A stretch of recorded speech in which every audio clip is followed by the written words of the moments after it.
Prix Rossel 2022, le Bruxellois Stéphane Lambert reçoit le prix Rossel de littérature pour l'Apocalypse heureuse. Un autre Bruxellois, Joris Mertens, décroche lui le prix Rossel bande dessinée pour son roman graphique Nettoyage à sec. Et Florence Sestac remporte, elle, le grand prix Victor Rossel de BD pour l'ensemble de son œuvre qui a, je cite, joué un rôle clé dans la lutte contre les stéréotypes. Alors on va retrouver Michel Gueillère en direct de la rédaction du Soir et en compagnie du lauréat Joris Mertens.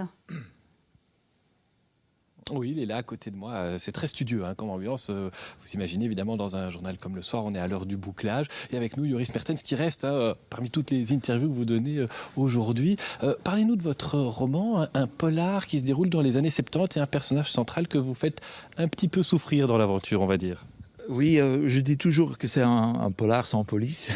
Ça se déroule dans les années 70, 70 à Bruxelles. Mais en fait, c'est une sorte de Bruxelles fantasmée. Je me suis servi du patrimoine belge, bruxellois. Donc tout le monde y trouve son truc. Et c'est aussi la ville, il pleut tout le temps. C'est pour ça que ça s'appelle nettoyage à sec. Et il pleut tout le temps et la ville, elle pèse vraiment sur les personnages. Et ça, enfin, j'aime bien l'atmosphère noire, film noir, des policiers français des années 70. Les amateurs de BD savent que vous avez déjà dessiné, scénarisé. Béatrice, c'était une bande dessinée sans texte. Ici, vous avez procédé comment? Racontez-nous. Je voulais pas devenir le type qui fait des BD sans texte.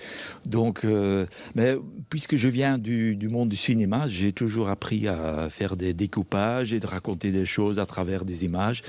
Donc voilà, et après j'ai commencé avec un peu de texte dedans et j'ai l'impression que ça marche. Donc je vais encore continuer un peu sur cet élan-là. Voilà. On vous félicite pour ce prix que vous allez fêter. C'est donc nettoyage à sec et vous l'avez entendu. Ça se passe à Bruxelles, en tout cas une ville qui fait bien penser à notre capitale. Merci beaucoup Michel Gueillère. Merci également à votre invité.